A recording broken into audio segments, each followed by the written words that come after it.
না এখন বলবো না।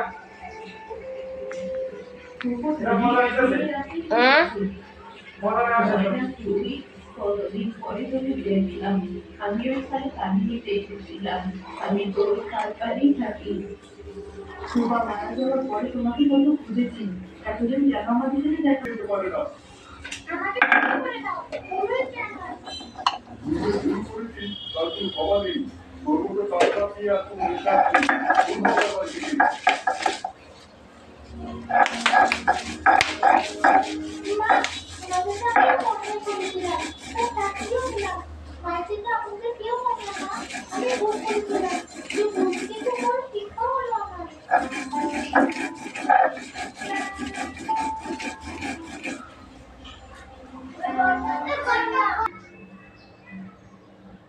নীলামা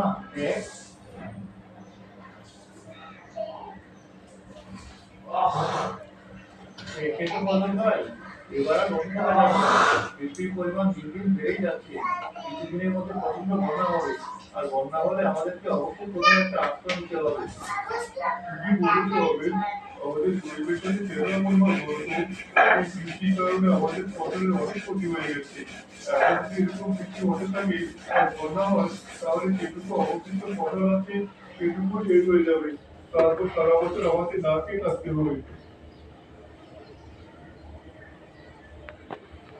তোমরা শুধু শুধু চিন্তা করছো, সৃষ্টিকর্তা ঠিক একটা ব্যবস্থা করে দেবে। যদি বন্যা হয় তাহলে আমরা অন্য কোথাও একটা আশ্রয় নেব।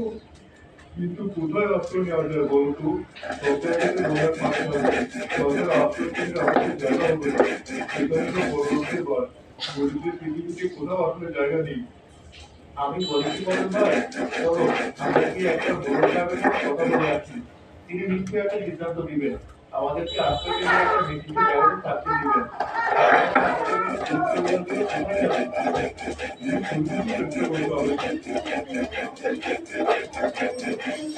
আমি ভালো করে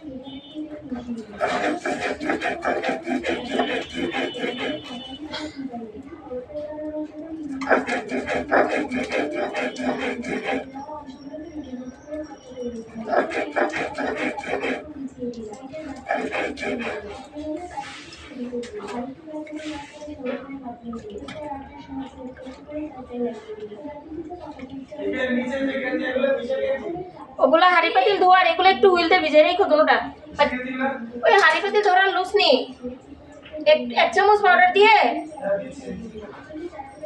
কাচ্চা ফেললে খেতে ফেললে ফেললো, আর ভিজাই রাখলে ভালো হবে, তেল চিটচিটেটা যাবে। তোমার শেষ হয়েছে?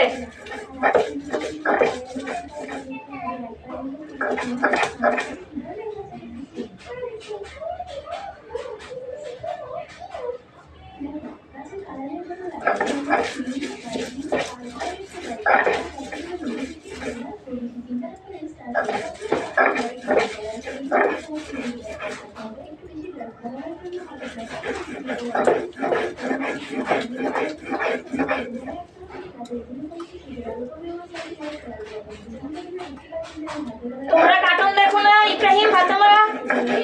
তাহলে এটা কি? তাহলে এগুলো কি কথা শুনতেছি?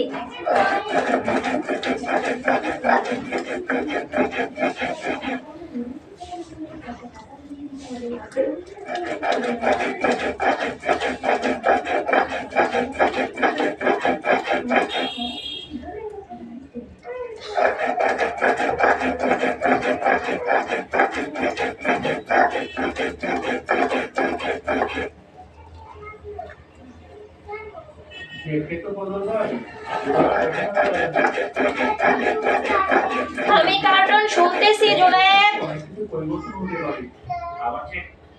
আরে তুমি আমাকে ধাক্কাচ্ছ কেন?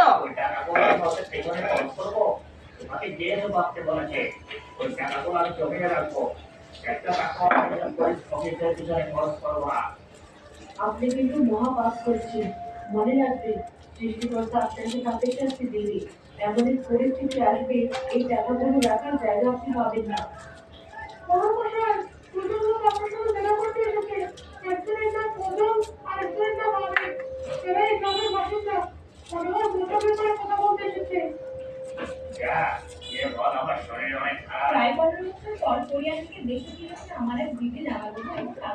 টিভির সাথে ওরা থেকে কি দেখো ইব্রাহিম এগুলো? আমি আসতেছি চালাকি বের করতে। তবে সব দায়িত্ব আমার। আমরা কোনো চিন্তা করিস না। বাড়িতে ফিরে নিজেরা নিজেদের থাকার ব্যবস্থা কর। আশ্রয় কেন্দ্রে তোদেরকে আমি নিতে পারবো না। মোড়ল মশাই, আপনার তো পায়ে পড়ি। আপনার তো স্ত্রীলতা রয়েছে। আপনি যদি আমাদেরকে না তাকান, তাহলে আমরা কোথায় যাবো? বন্যার পানিতে ডুবে মরার কোথায় থাকে না। তুই আমার কাছে এসে সমালোচনা করছিস। আমার হাত পা বাঁধা। যদি আমার থেকে কোনো সহায়তা পাই, আমি তোকে টাকা পৌঁছে দেবো। তো মোড়ল মশাই, আপনার সহায়তা করতে হবে না। আপনি ভালো করে জানেন আপনি মিথ্যা কথা বলছেন। তবে মনে রাখবেন, কাউকে ঠকিয়ে কেউ কখনো ভয় করতে পারে না। আরে যা যা, আমাকে জ্ঞান দিতে এসেছে। আমাকে জ্ঞান জোনায়েব! বন্যা থেকে নিজেদেরকে বাঁচা। তারপর তাদেরকে কে করবে? তোমার শোনা লাগবে না, তুমি কোনো জিনিস নষ্ট করবে না। এই ও কি করে রে, একটু দেখতে পারবা ইব্রাহিম? ইব্রাহিম ও কি করতেছে? আপনারা কিছু জানাবে না। এদিকে বন্যার পানি জমে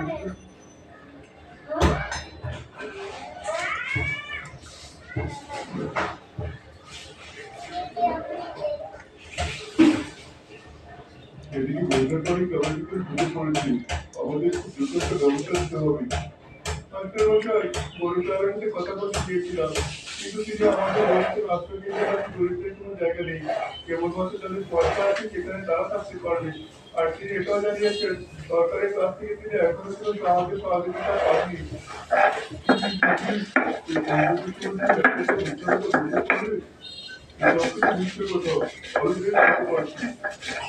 আমাদের কি করতে হবে? আমি একটা পরিকল্পনা করেছি। গ্রামের যে কয়টা দরিদ্র পরিবার আছে, সবাই মিলে আমরা মাসিক কয়েক কোটি ভর্ত করে বন্যাকালীন অবস্থায় থাকবো। কি বলছে মাস্টার মশাই? সম্ভব টাওয়াল কোথায়? ফাতেমা? আমরাও ঠিক একই পথ অবলম্বন করবো। যখন বন্যা শুরু হবে, পানি নিচে চলে যাবো এবং সেখানে কিছুদিন অবস্থান করবো। বন্যার পানি সরে যাওয়ার সাথে সাথে আমরা আবার ভূগর্ভে উঠে আসবো। সবই তো বলতাম, কিন্তু খাবার দাবার কিভাবে চলবে?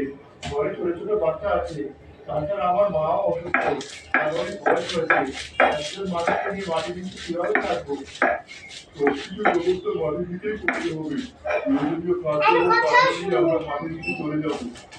করতে হবে না, তোমাকে আমার কথা শুনতে কে বলছে? আমি বলছি প্রয়োজনীয় খাবার করে নিয়ে যাবো। শুনতে হবেও না। তুমি আমাদের পাশে থাকো। বুদ্ধি পরামর্শ দিয়ে আমাদের সহায়তা করো। আমরা গরিব মানুষ, আমাদের পাশে কেউ নেই।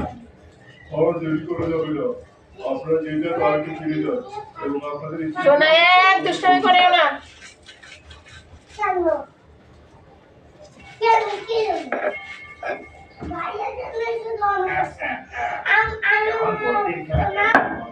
তুমি অসুস্থ হবে যে হতে যাবা কেন আল্লাহর রহমতে?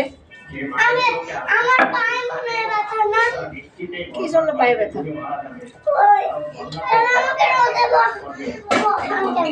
ও আচ্ছা তাই না, ভুলে গেছি তো, তোমার জন্য আচ্ছা তোমার জন্য দিব দাঁড়া।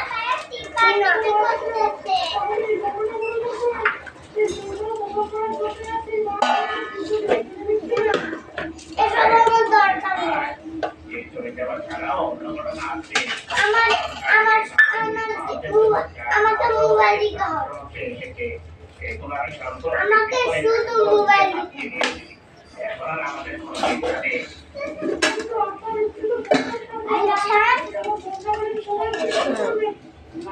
আমি আপনার উপরে রাত আর সব সময় ভাইয়ের কথা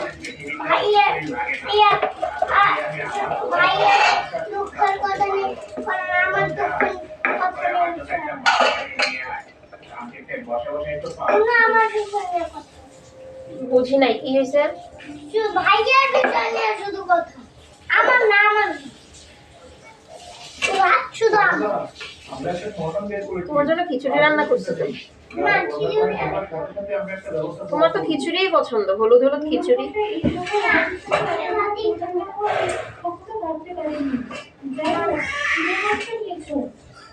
আমাদের গায়ের কিছু না, তিনি বড্ড ভালো মানুষ। উনি বললেন বন্যাটা যখন বাড়ি উঠবে আমরা সবাই মিলে মাঠে ঘুরে চলে যাবো। সেখানে রান্না করার জন্য প্রয়োজনীয় জিনিসপত্র আমরা সাথে করে নিয়ে যাবো।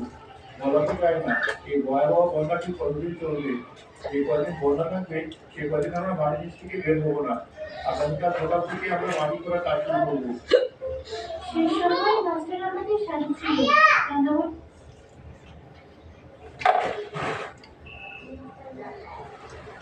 এখন তো আমার পায়ে পাকা হয়ে গেছে।